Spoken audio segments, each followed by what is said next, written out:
Welcome to the HCI family of podcasts. We're your source for personal, professional, and organizational growth and development.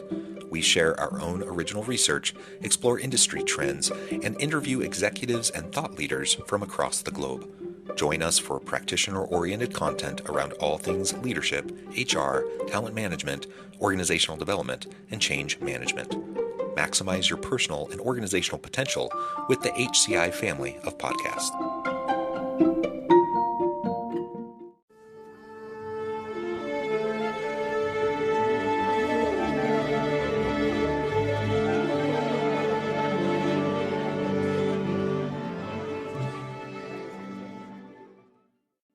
Delia Gutierrez McLaughlin, welcome to the conversation today. Thank you. I appreciate that. It is a pleasure to be with you. Dr. Angela Schill is joining me, and today we're going to be talking with Delia about changing the face of the game, as she puts it, and the art of negotiation, and what that all looks like from a woman's perspective in the world of work. As we get started, I wanted to share Delia's bio with everybody. Delia is nothing short of a luminary in the technology sector, a digital transformation leader with over 2 decades of unparalleled expertise, and a STEM and DEI steadfast advocate.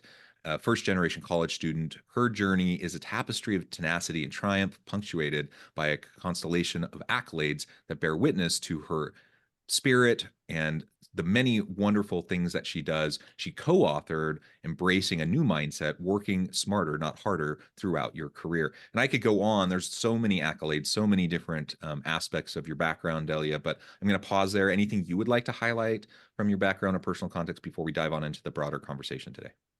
No, you did a phenomenal job there. I was about to say, who is that you're talking about? Because, I'm a very humble person. So thank you so much. You covered it all. Typical things I cover. I'm first generation, young. I'm still a young woman with loads of experience, but that doesn't mean that the journey hasn't had its ups and downs and, boulders here and there. Delia, I had access to more of your bio, and I'm fascinated by the life that you've lived and the things you've done. I would hope today as we talk, if you feel so inclined to share some of your own background and experiences, I think our listeners would really benefit from some of those insights as well. So I think I probably have more questions than we have time for when it goes to just dive into. We can always have a part 2, If they do sequels, we can do sequels. Okay, great. So, just dive in keeping with the topic on negotiation. I think a lot of us, and just thinking of our listeners as we're walking into these new opportunities and trying to negotiate a new job, what are some of the things? Obviously, I first think of negotiating salary. I know there's even more to that, but what are some of your suggestions as you step into this realm? As we step into negotiating, what does that look like? And what are some of the things that you've counseled and experienced yourself?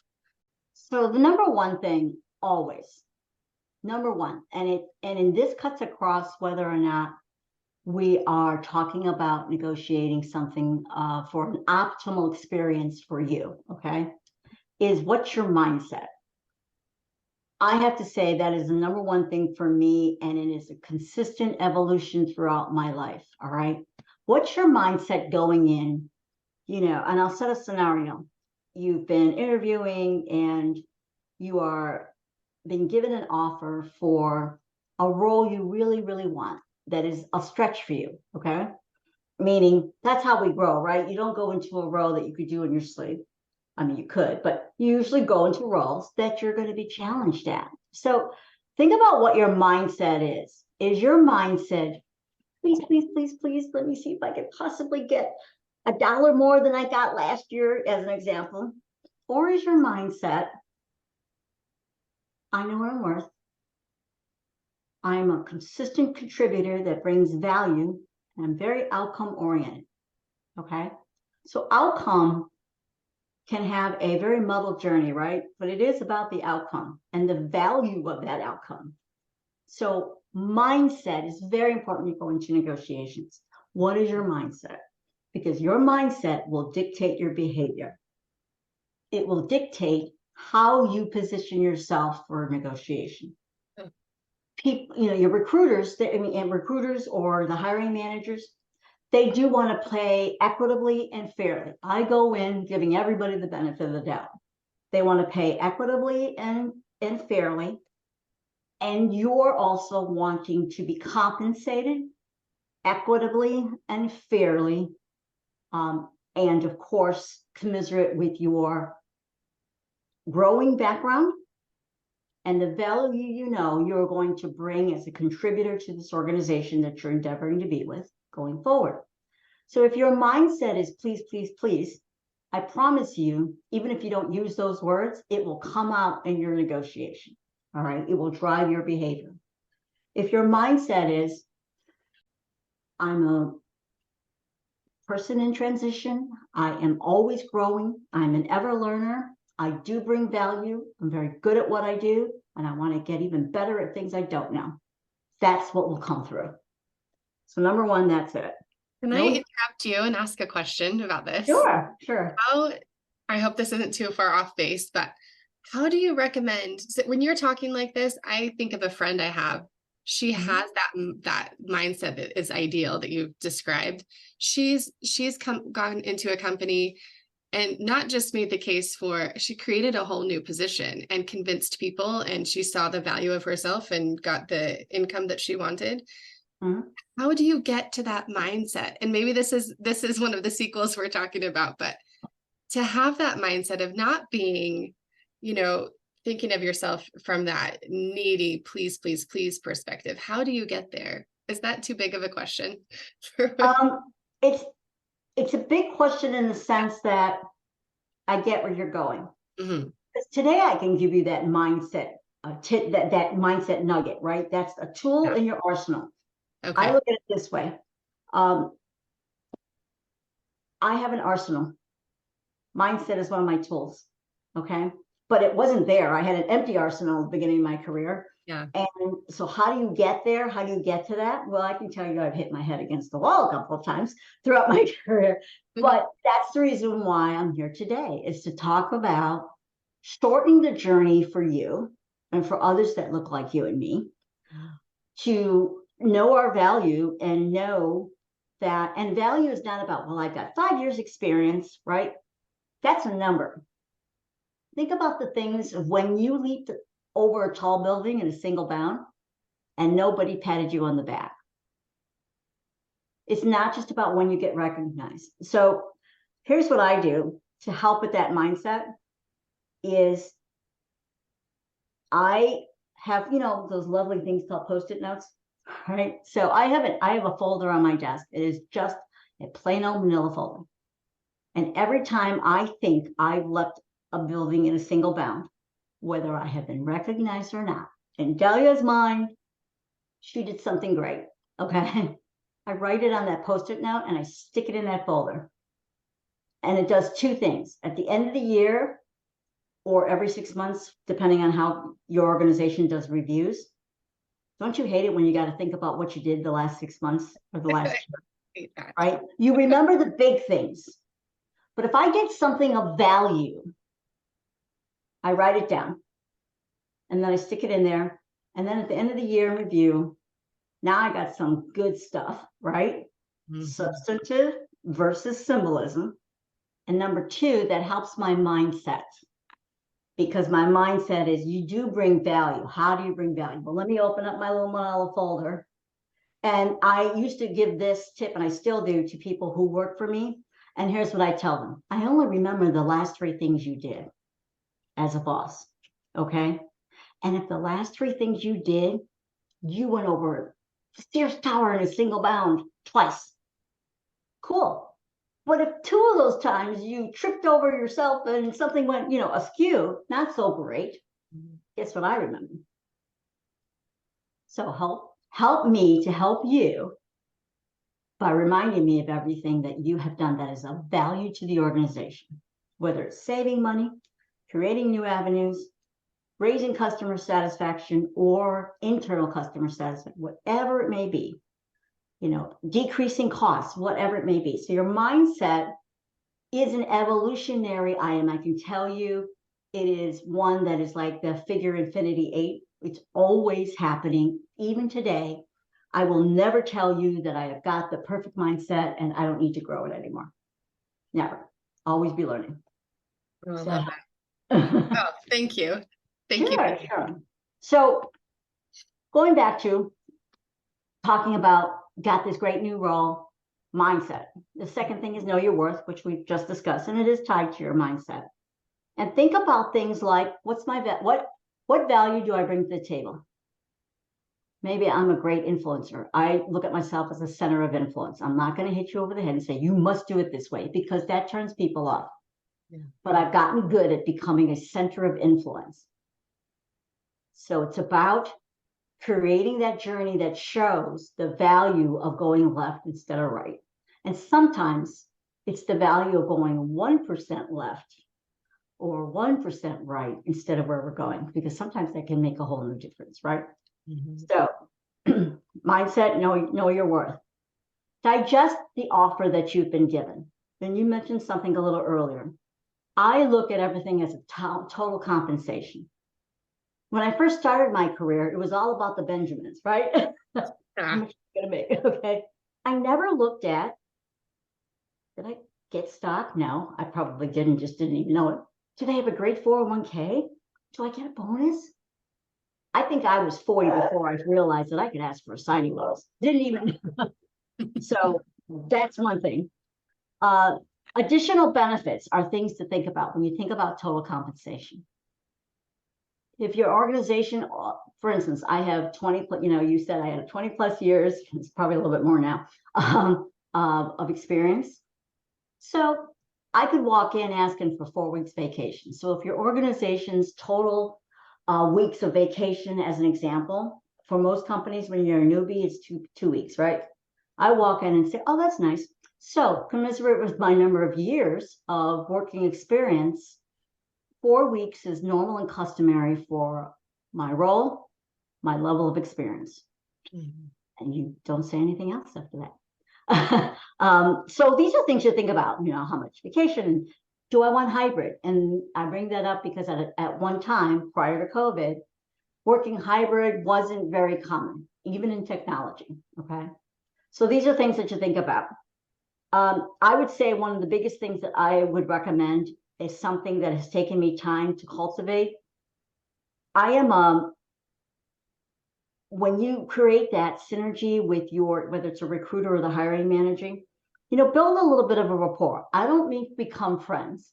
I mean, build a rapport. Okay. It is just cultivating a relationship.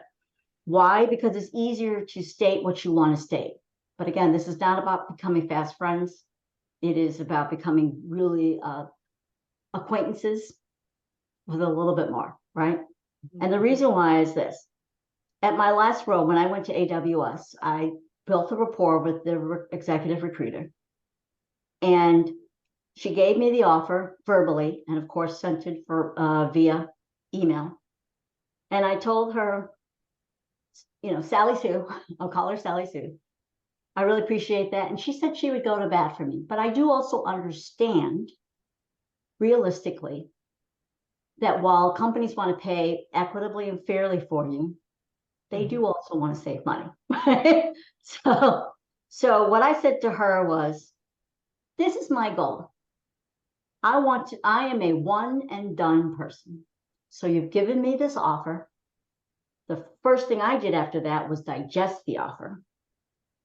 And I gave her a target of when I would be back to her. So if it was Friday, I'd say by Tuesday, end of day, I'll follow back up with you. If I decide something sooner, I, of course, will reach out to you soon. Okay. And what I said, but let me give you my perspective, Sally Sue. My goal is to be one and done. You've given me this phenomenal offer. Thank you very much. I'm honored. I will contemplate it and I'll get back to you by end of day Tuesday. And I told her, I don't believe it is a productive outcome to nitpick back and forth. Like, beat everything to death. Oh, let's talk about this now. Let me see how I can get that. I'm a one and done. So you've given me an offer. My goal is to come back to you and say, great on this. This is what I want on the second thing, like let's say vacation. And this is where I'm at. we can reach an equitable conclusion from there, good.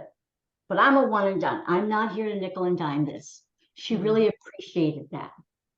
She really appreciated, and I stuck to it. Love that. Okay, so those are ideas of how to negotiate with a new role. Build a rapport, know the value that you're offering, know your worth, build on your mindset. For a lot of us, it is absolutely new territory to come in with a mindset that is different than please, please, please. Because we can be the most confident women that we are, okay? We can also know our worth. But when we get to a negotiation, we have a tendency to go into, I really hope they give me the $1 more, as an example. And lastly, you have to think about what your thresholds are. So depending on the economy, as an example, when the economy is going through transition like it is now,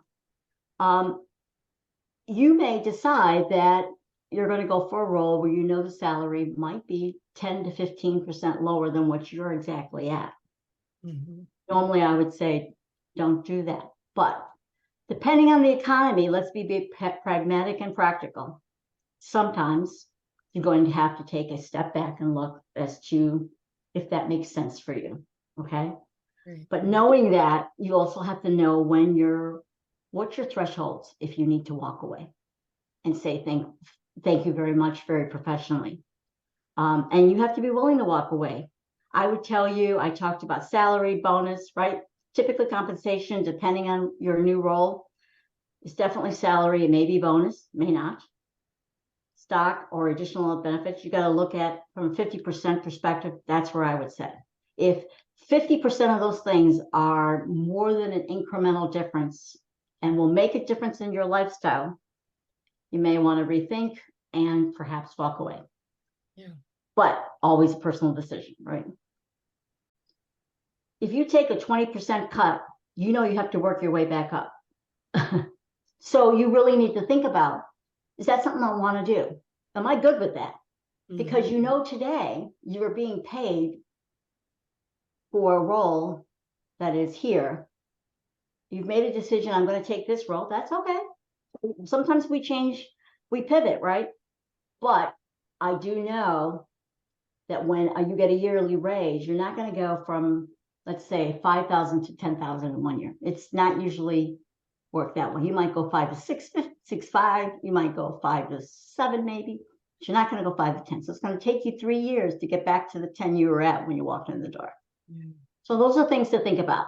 Can I ask, we've been focusing on total compensation packages, salary primarily, but with other compensation pieces, benefits, et cetera.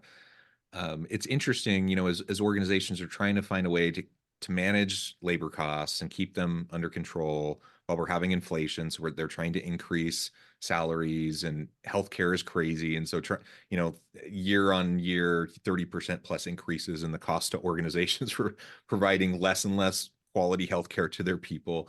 Like all of that is part of the equation here.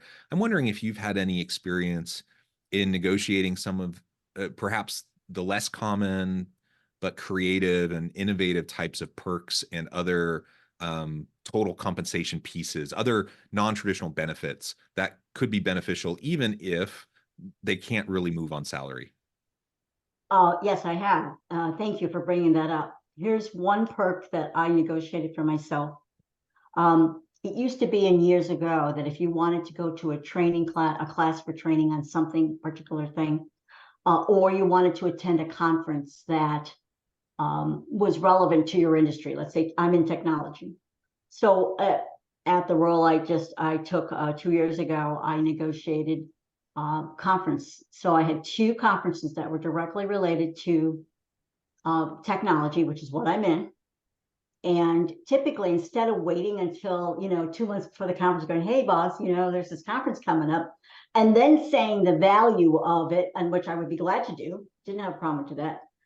In my negotiation, they were set on the number of weeks of vacation. I said, "Okay, thank you very much. Here's what I need. I need to be able to attend these 2 conferences yearly. I'll give you the links. I sent it to them, and I said, and what I would like to do is have the ability to have that covered by the organization. That's a great example of, intangible benefits that when I looked at total compensation, that would be helpful to me because it was directly related to my role, and I didn't have to negotiate it with it later. Yeah. So, is that helpful? Yeah, very helpful. Are there any others that come to mind? Like, I'm thinking just in recent days, I've talked to some individuals about, the growing array of the types of non-traditional benefits. Mental health and wellness has garnered much more attention recently, but like financial health and wellness is something that more and more organizations are jumping into, where, a decade plus ago, nobody was talking about that. Right. I'm wondering if you've seen other types of resources like that you've been able to, I think I've been blessed negotiate in for, that. or even just Right. raise the awareness to leaders when you're considering a position. So I've been blessed in the last two organizations I worked for fairly large and had EAP programs, employee assistance programs. And so I was blessed in that manner. And I took advantage of those programs because within those programs, mental health and wellness, health in general, very, very focused upon for recommendations for help, whether it's a therapist, whether it's a social worker, whether it's elder care. Okay.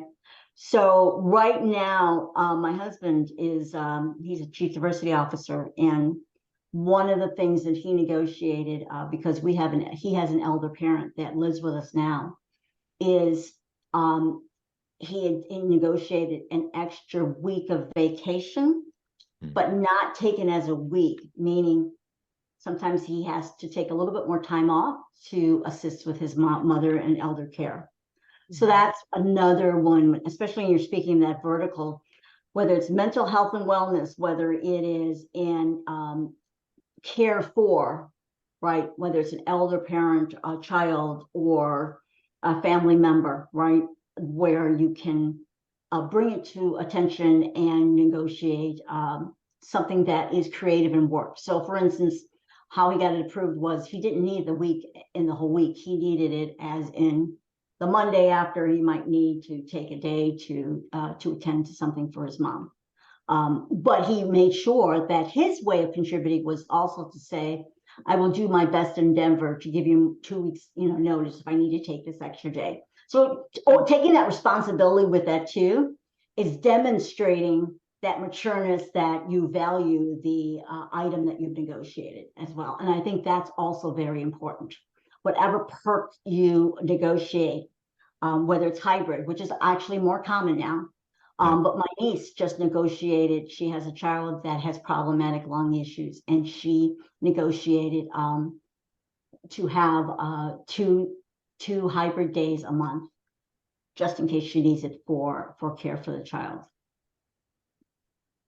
That flexibility is an amazing perk, I think, especially we've seen COVID kind of ushered that in, like you were mentioning earlier. And I think being able to have that. But I do think that the key there for that flexibility is to demonstrate the responsibility that also goes with it. Okay. Because that's the fear, right? That really sets the tone.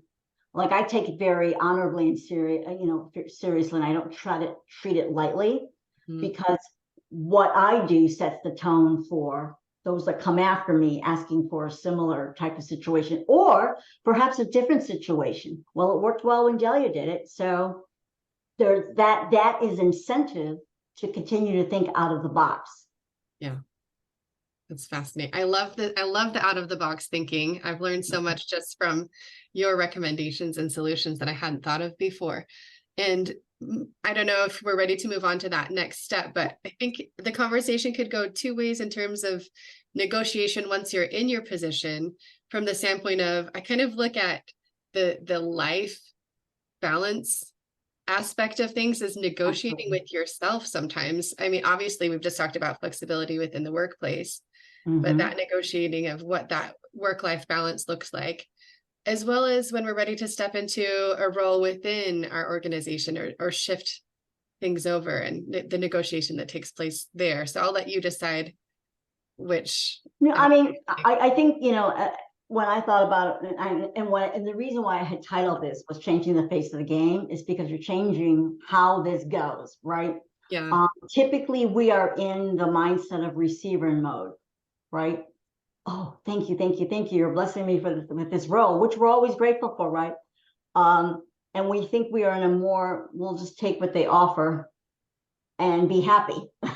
And we should be, we're always happy with that. But I think it is, think about it. You spend 2/3 of your day in an organization, whether you're in person or from home or hybrid, giving of yourself, right? Contributing, providing value. You're productive. So because of that, you want to be content, motivated, and, provided that equitable value back. Like, we value you just as much as you value the organization with which you are deciding to become a member of. Now, in the second scenario, you're in the organization, you've been doing your job well, you decide to go for a promotion, or you decide to go for a different role within your organization, and you get it. So now what? Do you just say, great, thanks for the promotion, and you keep it moving? Or do you look at the promotion and say, you know what? This is another mindset check. I do believe in checks, all right? And believe me, the influencing I'm giving you here is an active reminder to myself. If I say it, Mama, I'll do it. Because you have to take time to look at you. It just doesn't require a lot of time if you're always doing it. It's kind of like the active movie always running in the back of my head. And so let's just say you have scenario 2 where you've negotiated or you've gotten a promotion or you're in a new role within your organization. This is another time to do, as I said, a mindset check, all right? And you want to take it as an opportunity. You're probably moving into a new salary band. Do your homework. I would always tell you, whether it's a new role or an existing role where you're moving into a new part of the organization, do your homework. You don't always have to start at the beginning of that new salary band, all right? Do your homework, know your value, and while you have things to grow in, because that's why you're going into this new role, that doesn't mean that you have to stay at the bottom of the level. And so I would say definitely do your homework, look at your mindset, digest that salary bump, okay? And determine if this is great, this is all I need, or take it as an opportunity to say, just as I mentioned before, this is another opportunity to say, you know what? I'm going in fintech, I'm in technology, but now I'm going to add that financial leg to it, right? That's my learning. But clearly you guys all think, or ladies all think, I should be promoted or in this new role because you're offering me the role. So that's my learning. I got this. I promise you I'm going to get it and do well at it and be continued strong contributor, because now I've diversified my career portfolio, right? But at the same time, it's an opportunity for you to rethink if there's something that you would like. And I'll bring this back up again. What conferences do I want to go to that I normally there's not budget for, or whatever? You might use that as a negotiating. Thank you very much. This is something I would like to do. I will attend these 2 conferences. I wanted to attend a conference last year in gaming. All right. And nobody from my 2 teams, our 2 teams, colleagues had attended it. And so what I said was, I'd really like to attend it. Here's why. Oh, and by the way, when I come back, I'll do a quick PowerPoint or a little overview for everybody else on the 2 teams, all of my colleagues, my peers, to show you what I learned and to share, because information is, sharing is caring, right? Information is key. So I added an outcome and a to-do for myself, right? So that I could share that learning that influenced them to change the tide. That's a powerful shift. just to add that value there is amazing to just think of that. You know, I created more work for myself, but I was listening and taking pictures. I like that slide. Oh my God, that's got some great stuff on it. You know, I learned about the industry really well. You know, I didn't bring back every detail, but I brought back highlights that everybody I knew would be interested in. Trends, what's going on in Latin America, what's going, you know, and where technology was going with gaming. So I provided value back to my colleagues. That's how I got them to say, okay, go ahead. So that's one tool that you can do. The other is really looking at, is this a time that we can talk about change in life, right? Sometimes, you know, we need to right size our work-life balance, okay? You know, I have a bad back. So one of the things I negotiated with was we have a gym in the building. Typically, I would do it on my lunch hour, okay, or come in early, whatever the case may be. And I asked to be able to use the gym at a different organization that I was at, to use it twice a week on Tuesdays and Thursdays, because they had classes as well, to take a yoga class for stretching and flexibility. And it was like, for some reason, it was from 2 to 3. I don't know why, but it was. And I asked for, still do my lunch, but on Tuesdays and Thursdays, could I do this yoga class? It helped with my stretching, my flexibility, which then, of course, helped my back, which then, of course, continues to make me be productive and being able to give more because my back wasn't hurting as much. So there's showing them the value, but I did treat it very, very ostensibly, right? I treated it with care. There was occasionally a time when there was a meeting going on that, you know, client or internal, where I didn't go because that took precedence. So I treated it essentially responsibly. And I think that's a lot of key here. Whenever you get flexibility, when you get what you want, show them how it's done. Show them how it's done. Yeah. That is the best way to continue to have it go. Well, Delia, this has just been a really great conversation. You've provided some excellent insights and practical advice for everyone who's watching or listening. As we wrap things up, we just wanted to give you a chance to share with the audience how they can connect with you, find out more about your work, and then give us the final word on the topic for today. I typically will say, I will answer questions if people send me questions, or, you know, again, responsibly, I will answer you as quick as I can. I usually try to do that within 48 hours. And from a last center of influence, mindset and know your worth. It's okay to say, this is what I want, because you do deserve it. And you are giving 2/3 of your day and your contributions and your brain and your, you know what I mean? Your heart, your eyes, sweat, and tears, right? As I say. So don't be afraid to ask for what you want, because you don't know if you don't ask, right? Delia, thank you so much. It's been a pleasure. Thank you, Angela, for joining me today. This has been a great conversation. I encourage the audience to reach out, get connected, find out more about what Delia can do for you. And as always, we hope everyone can stay healthy and safe, that they can find meaning and purpose at work each and every day. And we hope you all have a great week.